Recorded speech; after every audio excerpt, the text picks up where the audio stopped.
여름 장마철 폭우에 이어 태풍의 계절 가을이 오고 있습니다. 과거 폭우, 태풍으로 인명사고나 큰 피해가 발생했던 지역들, 지금은 안심할 수 있을 만큼 복구가 됐을까요? 2년 전 이례적인 폭우로 건물 2층까지 전부 물에 잠겼던 전남 구례의 양정마을. 당시 농장에서 키우던 소들이 물에 떠다니다 사람이 사는 집 옥상까지 올라가기도 했습니다. 전남 구례에서는 마을 한 곳에서만 폐사한 소가 이미 수백 마리가 넘습니다. 처참했던 당시와는 달리 현재는 대부분 복구가 된 모습입니다. 폭삭 주저앉았다가 모두 허물고 새로 지은 주택입니다. 하지만 당시 무너진 집들이 이렇게 다 복구가 된 건 아닙니다. 지금 완파된 15가구 중에 5가구가 지금 완공을 하고 그 나머지 부분에 그 사람들은 아직까지도 그 이동식 주택 거기에서 지금 머물고 있어요. 집터가 그대로 방치된 곳도 있고 일부 주민들은 아직도 임시 컨테이너 생활을 하고 있습니다. 선생님, 안녕하세요. 기약 없이 계속 여기 사셔야 되는 거예요? 집 비워달라면 비워주려고 그래. 돈이 없어서 못 자. 재발 방지 작업은 얼만큼 진척이 됐을까? 구례구는 배수 펌프장을 세우고 하천을 정비하는 작업 등을 진행하고 있다고 밝혔지만 복구 작업 진행에 대한 설명을 제대로 듣지 못했다는 주민들 입장에선 비가 올 때마다 불안하기만 합니다. 수해 복구라고는 해봐야 이제 시작했지 저희 나기 이전의 수준의 복구는 하나도 안 돼 있어요. 지금 흙을 갖다가 채우고 그 마대 같은 걸 갖다 놨을 뿐이지 완벽한 수해 복구는 아직 시작도 안 했다고 봐야죠. 근본적인 요인을 강가 하천의 그 연계 상황을 고려치 않고 지방 하천에 뚝만 넓힌다는 것은 물그릇만 키운다. 이렇게 보고 있는 것이죠. 100년 단위의 계획이 일단 수립됐더라도 주민의 의사를 물어야 되고 2020년에 그런 아픔을 겪었기 때문에 이런 문제를 종합적으로 검토해서 주민과 같이 가야 되고 주민이 이해할 수 있게 방어 대책이 수립되고 해야 되는데 그렇지 못한 부분이 있고요. 이에 대해 구례구는 예산이 부족해서 단계적으로 작업이 이뤄지고 주민들과의 협의 때문에 지체된 부분도 있다고 해명했습니다. 국가 예산이 많다면 한 번에 전국적으로 다 모든 사업을 하겠지만 소하천 같은 경우는 1년에 뭐 한 개 하천 정도밖에 뭐 개수를 못하는 그런 실정이에요. 그 공소청 구간이 토지를 상반기 때 공사를 많이 못했던 이유가 토지분들이 땅을 보상을 안 받아가지고 자꾸 반대를 하셨어요. 특히 부산의 피해가 컸습니다. 시간당 83mm의 집중호우가 내리면서 3시간 만에 도심이 물바다로 변했고 지하차도가 물에 잠겨 3명이 숨졌습니다. 1966년 만들어진 부산 동구의 초량 제1지하차도는 비가 많이 올 때마다 침수가 됐습니다. 2020년 여름 안타까운 3명의 목숨을 잃고서야 안전 대책이 마련이 됐습니다. 현재는 지하차도 내부가 일정 수위 이상 물에 잠기면 진입로가 아예 차단이 됩니다.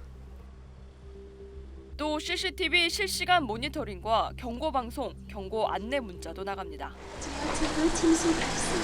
지하철도 침수 발생. 하지만 접근 차단이 근본적인 해결책은 아니죠. 폭우가 쏟아질 때 빗물을 모아놓을 저수 용량을 확대해야 이 침수 자체가 안 되는데 대용량 저류조 설치를 위한 절차가 까다로워 공사 시작조차 못했습니다. 마지막으로 부산시의회에서 동의를 하는 절차가 남아 있습니다. 이 절차를 거치게 되면은 저희들이 개선 계획을 시교육청에 제출하고 시교육청에서는 부산시의회 동의를 받아가지고 저희들이 중앙부처에다가 자연 위험 개선 지구로 신청을 하게 됩니다. 10m가 넘는 산더미만한 파도가 해안도로를 덮칩니다. 운행 중이던 승용차들이 파도에 휩쓸려 이리저리 처박힙니다. 파도는 쉴 새 없이 방파제와 방수벽을 넘어와 해안도로는 물론 초고층 건물 사이 도로까지 삼켰습니다. 야야 씨 1층강 잠긴다. 바다 바로 앞에 있어 태풍이 올 때마다 월파 피해를 보는 부산 해운대구 마린시티. 바닷물에 잠긴 도로에서 물고기를 잡은 사진이 화제가 되기도 했습니다. 침수 피해 흔적은 사라졌지만 태풍의 위협에선 완전히 안전하진 못합니다. 방파제를 짓겠다는 계획이 무산되고 가동식 차수벽 건립이 추진되고 있는데 평소에 누워있다가 대형 파도가 예상될 때 일으켜 세우는 방식입니다. 하지만 완공 날짜가 예상보다 계속 늦어지면서 이번 흰남노가 북상할 때까지 착공조차 못했습니다. 아마 그게 뭐 그 시점에는 그렇게 계획을 했는데 중간에 좀 뭐 주민들 그 설명이라든지 의견 수렴한다고 좀 시간이 좀 지연된 바가 있습니다. 내년 상반기 정도에 이제 설계가 뭐 완료되는 걸 목표로 해가지고 3년 6개월에서 한 4년 정도 걸릴 것 같습니다. 26년, 27년 정도에. 예. 주민들의 반응도 호의적이진 않습니다. 이 동네 사람들은 차심하고는 별로 찬성을 안 하는 것 같은데. 그게 이제 외관을 해칠 수 있어서?